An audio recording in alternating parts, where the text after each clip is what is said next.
Blog Talk Radio. Good afternoon. This is Patrick D. McCoy, the African-American voice in classical music, and I am pleased today to welcome world-renowned concert organist Diane Bish to the Celebrity Series. The First Lady of the Organ, world-renowned concert organist Diane Bish, is here to discuss her career and the 30th anniversary of her hit show, The Joy of Music, which has reached millions around the world. Diane Bish is the most visible and influential classical organist performing today. Concert appearances all fill her calendar, and we are excited that she is here with us today to join us for this very special edition of the Celebrity Series. Please welcome Ms. Diane Bish. Good afternoon, Ms. Bish. Good afternoon to you, Patrick. I'm glad to be here. Thank you so much. I am just simply honored that you are here, and I first of all want to offer words of congratulations to you on the 30th year anniversary of The Joy of Music. How does that make you feel? I tell you, it makes me feel really good and thankful as well, because this is just an amazing landmark, you know, in any television series this many years, but for a classical and an organ series, I don't think there has ever been one before. So I'm amazed by it, and I'm just grateful for the opportunity that I've had. That is amazing. You know, 30 years is a long time to enjoy such a successful run on the air. I mean, I've only been hosting this show dedicated to interviewing classical musicians and other artists for just about 2 years. And it takes a lot of work just to do 2 years. So I only can imagine how much work and time it took for 30 years. Talk to me a little bit about the genesis of the show, the beginning of the show to its present state now. Sure. Well, I think it has to start way back, actually. When I was in high school, I used to listen to organ recordings that were done in Europe on the organs that Bach wrote for and Liszt and other people. And I thought, you know, I would really love to do that on television so people can not only hear the music, but to see these historic organs and the churches they're in and the cathedrals and the surroundings and everything. So I really feel like that God led me into this. And then when I after I was in Europe for a year, I was at the Amsterdam Conservatory for a year, and I was in France for a year. And then I came back and I took a job at the Coral Ridge Presbyterian Church in Fort Lauderdale, Florida.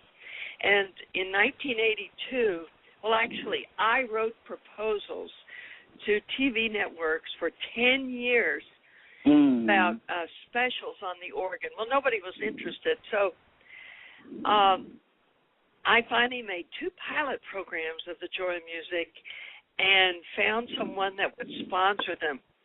And then it started in 1982, and it's been going ever since. And it's just been kind of amazing because I've had to create every program from scratch, let's say, the music that goes into them, the guest artists, the venue where we're going to be playing. I do the research on all of the scripts that I do, where we're going to go, what we're going to see, and then I put all the programs together and I give it to a technical editor. So we've done over 500 programs now, which is really quite amazing. That is amazing. I know so many people, including myself, that are trying to get our programs off the ground, and sometimes we get frustrated, but you just said it took you over 10 years. That took some patience. Yeah, it really did, and I just kept going because I believed that was something that I needed and was called to do. So I kept rewriting proposals and sending them different places. And, you know, I think that as a young person or an older person, whoever you are, if you have a vision and you believe it's what you're called to do, just keep doing it and it will come about. And I believe that God brought it about. Now, that's important. So if you're listening out there, you heard it from Diane Bish first, you have to have a vision. And if you feel called to do it, especially if God called you to do it, that's wonderful. Now, we all know about your your wonderful artistry on the organ. Did it all begin at the organ first? What was your piano background? Well, I started at age 6, and I studied, until I was 14 years old, and then I took up the organ, and I had so that gave me a really good keyboard background for the organ, which I think is very important. That you get a good keyboard background, so you can play the manuals and play really hard works, difficult works. Yeah, excuse me, we're all excited. You hear one thing about live radio, you get to hear all these loud background noises and everything that adds to the excitement. Now, one thing that you really fascinate a lot of people, including myself, is that you seem to play and introduce very rich organ repertoire, in such a way that it's accessible to even the lay person. How has this become your approach and your key to success? Well, I think it's very important to not only entertain people, enrich people, inspire people, but to educate people. And everybody likes to know in a concert or television what they're going to be hearing. And so to talk about the composer, to talk about the organ, to talk about the church, the cathedral, to talk about, tell people where you are, what you're doing, why the music was written, all about the organ and how varied it is. And then people have something to listen to, and even if they've never heard the organ before, they think, oh, yeah, that's what she just got through saying, that's what we're supposed to be listening for, or, hey, that's why Bach wrote this piece of music, or, hey, I didn't know that the organ did that with the pedals, or that the organist played the pedals like that. So even organists, even though they know about the organ or whatever, there are a lot of things I don't know. There are a lot of things people don't know, and they want to know. It makes the music more interesting for them.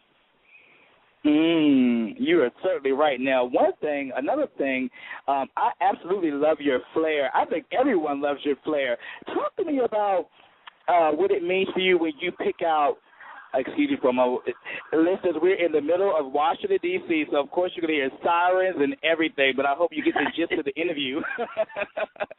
I want to say, before we interrupt about that siren, I want to say I just simply love your flair, and everyone loves your flair. Talk to me about what it means for you when you pick out a new concert gown or those new sparkly shoes that you wear for performance, and how does your style, change over the years? Well, I have to say, first of all, I love clothes. I love beautiful clothes, and every woman loves a beautiful, sparkly outfit, and I think the men do too. And I don't think you would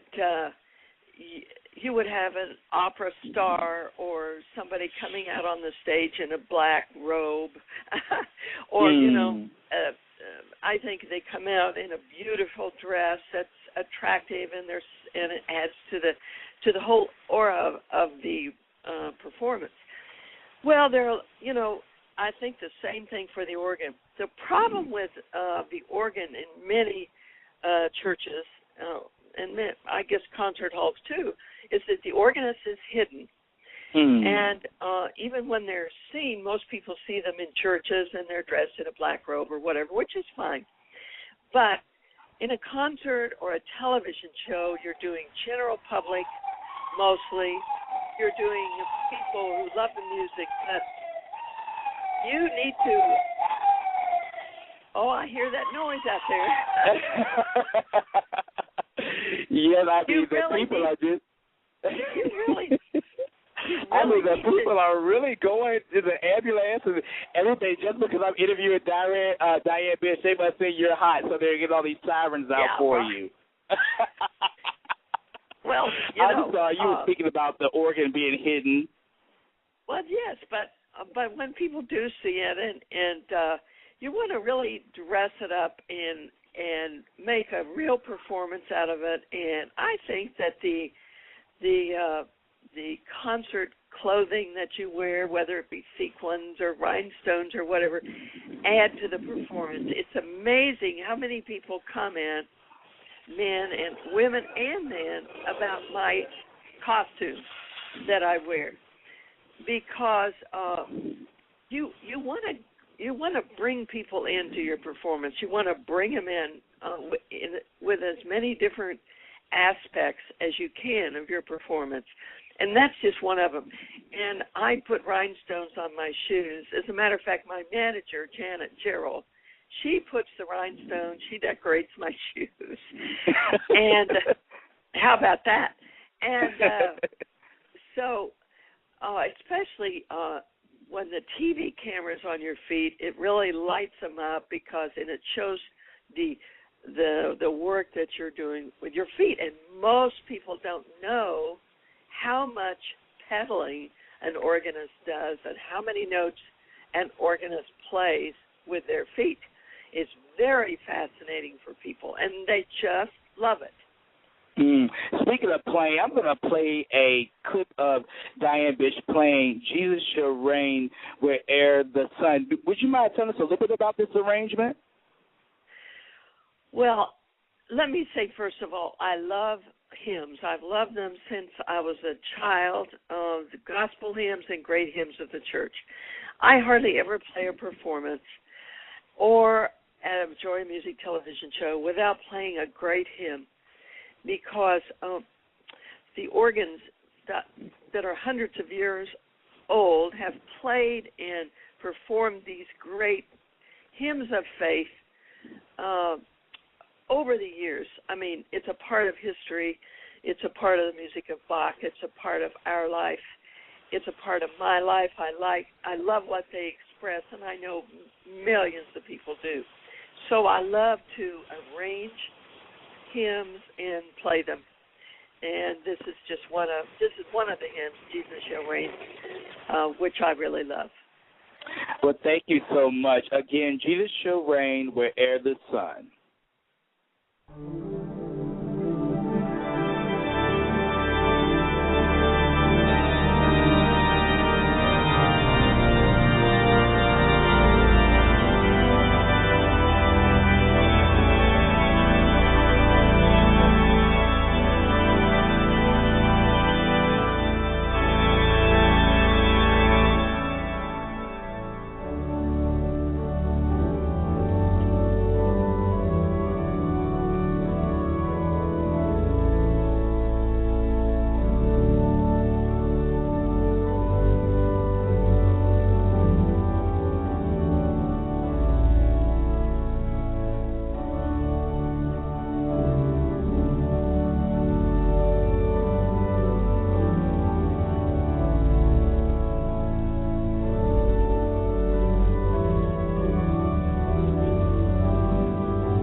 Wonderful, wonderful. Now, tell me, your time at Coral Ridge Presbyterian Church was probably my first introduction. Probably like many, it was the first time that I ever saw you or even heard you play the organ, the great recitalist organ there.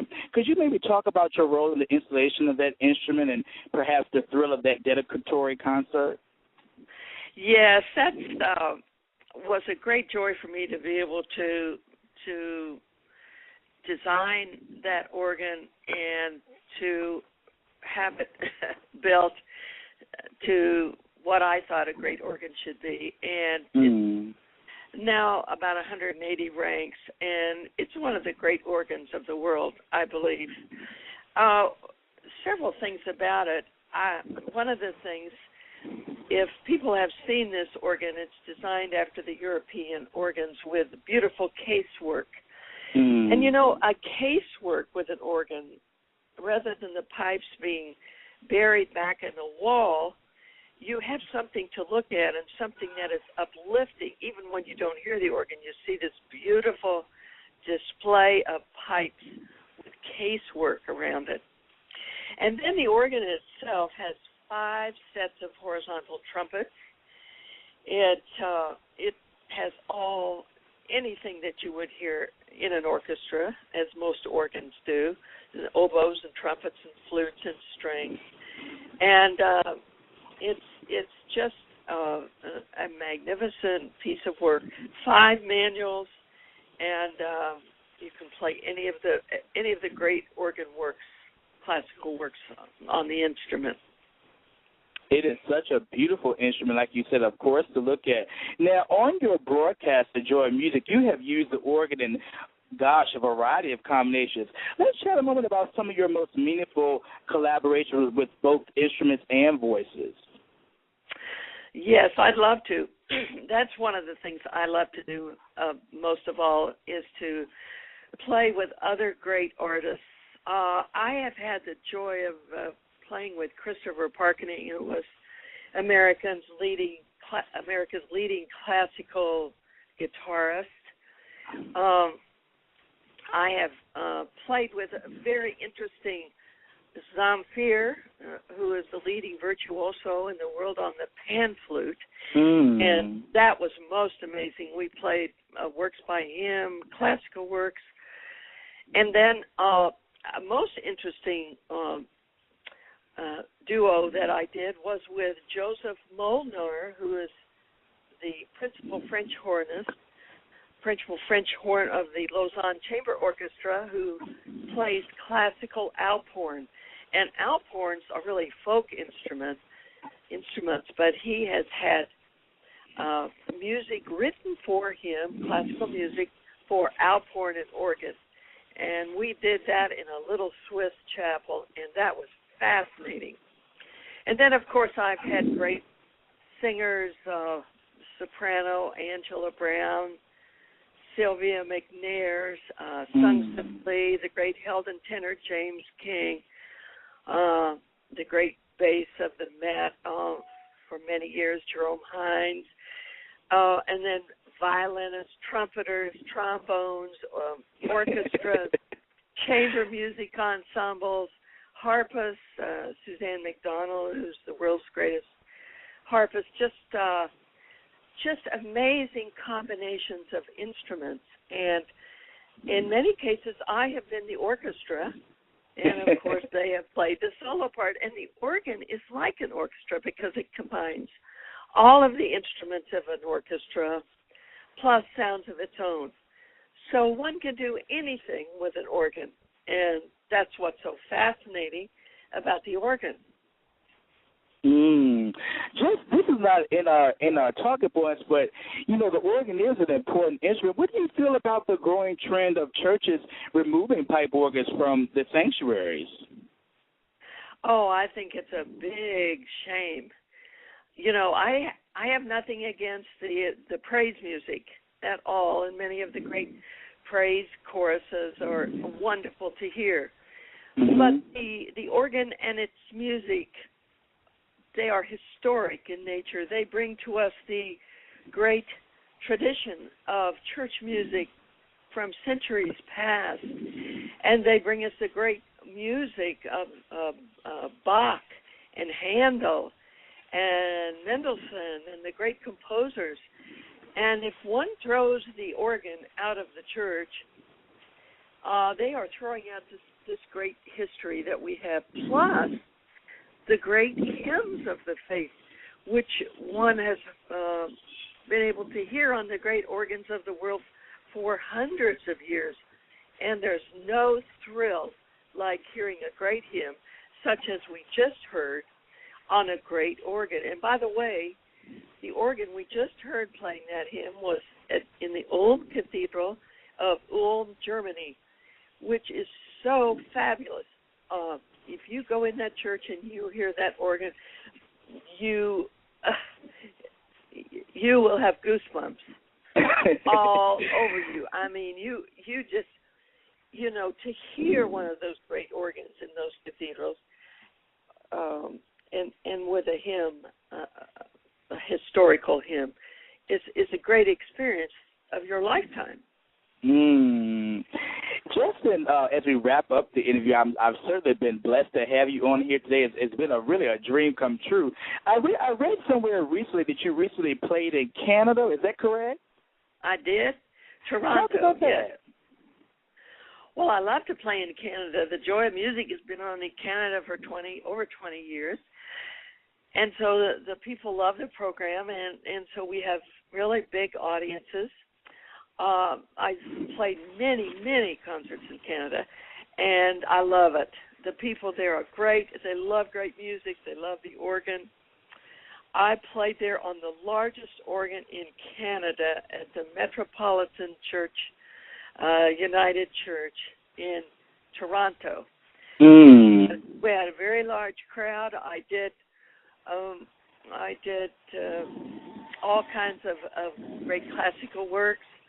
And plus I did some hymn arrangements, some of my own compositions. I love to compose, and I love to compose original works, and so it was a wonderful experience. And this weekend I'm playing in San Diego, in Balboa Park, that has the largest open-air theater. It has 2,000 seats with a big pipe organ. That's outside. The concert is completely outside. So wow, that's fascinating. Do you know how do they maintain the organ from all the elements with it being outside? Well, the pipes are not outside. The pipes are protected, underneath a roof. But the audience is completely outside. But the console itself, and the organist sits outside, on the stage. The pipes are back underneath, but it's a sound that comes into the outside, and it's quite an experience. Well, Ms. Bish, it has been an absolute pleasure to have you on today. I want to thank you so much for bearing with me and being on the broadcast today. I hope that everyone has been blessed by you on it. I certainly have, and I want to encourage everyone who's listening to certainly, if you're on the West Coast, to check out Ms. Bish at Balboa Park on the Speckles organ out there in San Diego, and I'll post that information on my website and on Facebook, so you can definitely visit her out there. Also, you can visit her online at Diane, on her website at Diane Bish. Is it DianeBish.com? DianeBish.org. .org. Yes. Thank you so much, DianeBish.org. And always, please definitely check your local listings for the Joy of Music for her broadcast. And I certainly, again, want to thank Ms. Bish for being on. Is there anything last minute that you maybe want to say to maybe an aspiring organist, any piece of advice just to close on? Well, the organ is a great instrument. It inspires people. It's probably the greatest sound you can get anywhere on earth, to have all those instruments and pipes speaking together. And so practice. You need to practice hard and have a dream and work toward it and pray that God will lead you and bless you in whatever you do. Ms. Bish, thank you so much, and I hope that you have a wonderful day, and congratulations on your upcoming concert. Thank you so much. Okay. It's been a joy to be. That was Miss Diane Bish here with us on the Celebrity Series, and we're going to close now listening to her play the Toccata from Charles-Marie Widor's Symphony No. 5.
Again, that was organist Diane Bish playing the Toccata by Jean-Marie Vidor. Again, this has been Patrick D. McCoy, the African-American voice in classical music. We've been so honored to speak with internationally acclaimed concert organist Diane Bish. It was wonderful to hear her speak about her rich and glorious career. I hope that if you're on the West Coast that you are able to check her out at the Spreckles outdoor organ out there on the West Coast. And, again, I will post the information on Facebook for you. Again, this is Patrick D. McCoy, the African-American voice in classical music. I hope that you'll follow me on Facebook, and I hope that you'll also follow me on Twitter at Patrick D. McCoy. Our next broadcast will be on July 26th. Thursday at 12 noon. I am so honored to announce that I will be interviewing Kennedy Center's artistic advisor for jazz, Mr. Jason Moran. So you certainly don't want to miss that interview. Again, July 26th on Thursday at noon, I will interview the Kennedy Center's artistic advisor for jazz, Jason Moran. I'm so honored to have this interview coming up with Ms. Moran, who holds this prestigious position. Again, this is Patrick D. McCoy, the African-American voice of classical music. I certainly want to thank Ms. Janet Jarrell from JEJ Artists for making this interview happen with Ms. Bish today, along with all the other artists she has allowed us to interview here on the show. I'm so honored. And also I want to give a shout-out to Ms. Ophalie Graham, soprano Ophalie Graham, who's celebrating her birthday today. So happy birthday, Ophalie Graham. Again, this is Patrick D. McCoy, the African-American voice in classical music, and I wish you all a wonderful day.